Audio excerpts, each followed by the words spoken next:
Hello class 6 students, कैसे हैं आप सब लोग। अपन ने इंग्लिश की क्लास ले चुके हैं, तो आज आपकी अगली इंग्लिश की ऑनलाइन क्लास है। ठीक है, तो इंग्लिश में अपन ने क्या पढ़ा था मैं एक बार बता दूं। अपन ने who did Patrick homework chapter number 1 पढ़ा था। ठीक है, उसमें आधा पढ़ लिया था अपन ने। क्या था मैं थोड़ा समरी बता देता हूँ आपको, एक बार रिमाइंड करा देता हूँ कि पैट्रिक एक ऐसा लड़का था जिसको होमवर्क करना बिल्कुल पसंद नहीं था। ठीक है, वो बहुत बोरिंग लगती थी पढ़ाई उसे। ठीक है, तो अचानक उसे क्या हुआ, एक दिन वो एक बिल्ली उसके घर में खेल रही थी और उसके पास एक एल्फ था जिसको पकड़ने की कोशिश कर रही थी। एल्फ क्या होता है, एक छोटा सा प्राणी था, एक छोटा सा प्राणी जिसने पुराने से कपड़े पहन रखे थे। तो पैट्रिक ने उस बिल्ली से उस एल्फ को बचा लिया, और लेकिन एक शर्त रखी कि तुम्हें मेरा होमवर्क करना होगा। ठीक है, तो एल्फ के पास और कोई ऑप्शन नहीं था, तो एल्फ मान गया कि मुझे तुम्हारा होमवर्क करना पड़ेगा। लेकिन जब वो होमवर्क करने लगा तो उसे काफ़ी दिक्कत आने लगी, क्योंकि उसे इंसानों के होमवर्क की कभी कोई नॉलेज नहीं थी। ना तो उसे मैथ्स आती थी, ना उसे कोई लैंग्वेज आती थी, ना कोई इंडियंस की हिस्ट्री पता थी। ठीक है, एडिशन सब्ट्रैक्शन नहीं आता था। तो उसने क्या कहा, पैट्रिक को बोला कि मेरे लिए लाइब्रेरी से बुक्स ला के दो पहले मुझे, मैं उनसे समझूंगा फिर तुम्हारा होमवर्क करूंगा। ठीक है, तो ऐसा कुछ पढ़ा था अपन ने। अब आगे अपन इसके आगे पढ़ेंगे। ठीक है, अगर आपको कोई चीज़ अगर दिक्कत है तो आप पुराना वाला वीडियो लिंक पे जाके वापस देख सकते हैं, और फिर इस वीडियो को देखेंगे तो आपको पूरी स्टोरी अच्छे से समझ में आएगी। तो आइए स्टार्ट करते हैं। तो चलिए स्टूडेंट्स, एक बार मैं थोड़ा पीछे से स्टार्ट करता हूँ ताकि आप कनेक्ट कर सको स्टोरी में। When it came to maths, जब वो एल्फ उसका पैट्रिक का काम करने लगा, तो जब मैथ्स की बारी आई, Patrick was the out of luck. Patrick का लक खराब था। क्यों? क्योंकि what were the time tables the elf shriek. तो एल्फ बोला कि ये टाइम टेबल्स क्या होती है, मुझे मैथ्स में आया टाइम टेबल का मतलब ही नहीं पता। We elves never need that, हम एल्व्स, हम जो छोटे प्राणी हैं, इनको कभी इनकी ज़रूरत ही नहीं पड़ी, तो मुझे ये चीज़ करनी ही नहीं आती। ठीक है, और ये बेड लक रहा किसके लिए, पैट्रिक के लिए, क्योंकि पैट्रिक चाहता था कि उसका क्या हो जाए, होमवर्क पूरा हो जाए। And addition and subtraction and division and fractions, ये हमारे लिए कोई काम नहीं आते। Here sit down beside me, you simply must guide me, मेरे पास में बैठ के मेरी गाइड करो, मुझे मदद करो, मेरी हेल्प करो, मुझे गाइड करो, तभी मैं इस होमवर्क को कर पाऊँगा। Elves know nothing of human history, elves को इंसान की हिस्ट्री, इंसान कैसे थे, कहाँ से आए, कुछ नहीं पता। And to them it's a mystery, और उनके लिए एक ये मिस्ट्री है कि इंसान कहाँ से आए।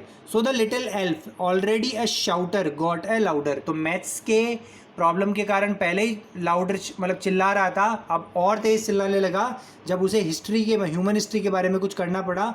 गो to the library, I need books, more and more books, and you can help me read them too, और तुम लाइब्रेरी जाओ, मुझे किताबें चाहिए तुम्हारा होमवर्क करने के लिए, ज़्यादा से ज़्यादा किताबें चाहिए, और लाकर यहाँ पर मेरे पास पढ़ो। As a matter of fact, every day in every way, the little elf was a nag. Patrick was working harder and than ever and was it a drag. ठीक है, अब दिन ब दिन पैट्रिक की मेहनत तो बढ़ती गई और एल्फ की मेहनत कम होती गई, क्योंकि एल्फ को कुछ आता ही नहीं था, तो काम करवाने के लिए पहले पैट्रिक को सब कुछ समझाना पड़ता था, और इसी चक्कर में पैट्रिक बहुत ज़्यादा मेहनत करने लग गया। ठीक है, he was studying up nights, तो पैट्रिक क्योंकि एल्फ की मदद करना चाहता है इसलिए रात भर पढ़ने लगा। Had never felt so very, कभी उसे थकान नहीं हुई, क्योंकि उसका माइंड में उद्देश्य था कि मुझे क्या करना है, एल्फ को समझाना है, क्योंकि एल्फ को समझाऊंगा तभी वो मेरा काम करेगा। तो जाने अनजाने में वो अपने आप ही क्या करने लग गया, मेहनत करने लग गया। Was going to school with his eyes puffed and bleary, और स्कूल क्योंकि रात भर पढ़ता था तो आंखें एकदम धुंधली, जैसे एकदम जब अपन पूरी रात नहीं सोते ना तो थक जाती है, सूजी हुई आंखें लेकर स्कूल जाने लगा। Finally the last day of the school arrived and the elf was free to go, अब आखिरकार आखिरी दिन स्कूल का आ ही गया और एल्फ जाने के लिए आज़ाद था।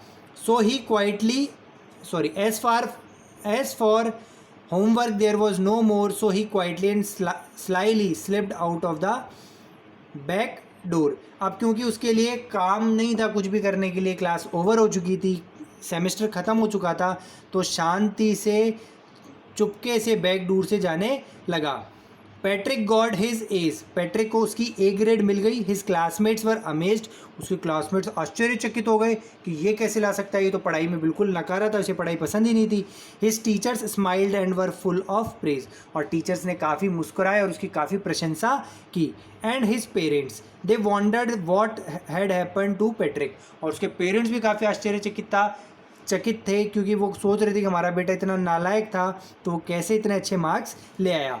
He was now the model kid, अब वो सभी बच्चों के लिए एक अच्छा विद्यार्थी माना गया, सभी के लिए एक रोल मॉडल बन गया, एक प्रतिमा बन गया। सभी टीचर्स एग्जाम्पल देने थे पैट्रिक का कि बच्चों पढ़ाई करनी है तो पैट्रिक की तरह करो।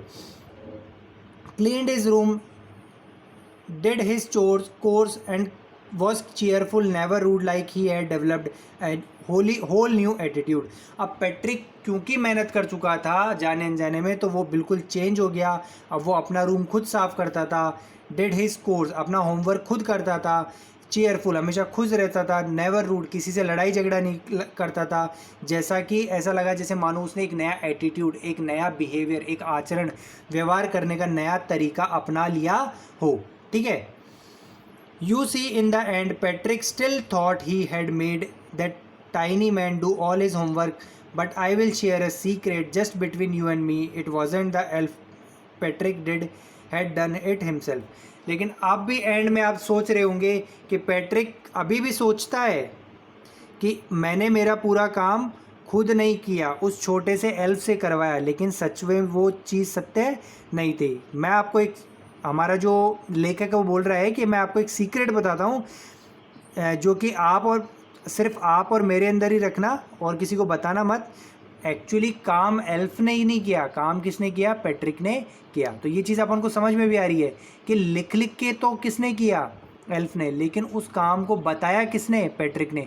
तो एक्चुअल मेहनत किसकी हो गई? पैट्रिक की. अभी मान लो मैं क्वेश्चन आंसर्स याद करके लाऊं घर से और फिर किसी बच्चे को बोलूँ कि तू लिख दे, तो मेहनत मेरी हुई है बच्चे की हुई? मेहनत मेरी हुई, क्योंकि याद तो मैंने किया है, बच्चे ने तो सिर्फ क्या किया है? सुन सुन के लिखा है. तो असली मेहनत किसने की?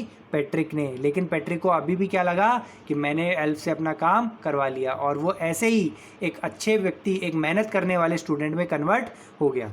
ठीक है. तो ऐसे ही अगर अपन खुद के लिए मेहनत करेंगे तो हमारा एटीट्यूड चेंज होगा और हम अच्छे बच्चे में कन्वर्ट हो जाएंगे, हमारे मार्क्स भी अच्छे आएंगे. तो हम सभी बच्चों को कुछ ऐसा ही करना चाहिए. किसी के भरोसे अपना काम नहीं छोड़ना चाहिए, खुद का काम खुद करना चाहिए. तो स्टूडेंट्स, आज के लिए अपना इतना ही था. आज ही चैप्टर अपना ओवर हो गया है.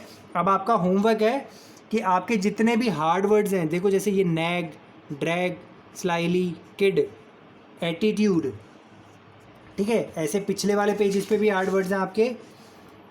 ग्लिच, श्रीक्ड, ब्रिचेस, डिस्क्लॉथ, हैम्पर, ग्रिमेस्ड, ये सारे हार्ड वर्ड्स, निंटेंडो और इग्नोरमस, ये सारे हार्ड वर्ड्स को आपको एक नई कॉपी बनानी है, उसमें करना है. सॉरी, वर्ड मीनिंग्स है ये. Sorry, I am really sorry, ये हार्ड वर्ड्स नहीं है, वर्ड मीनिंग्स है.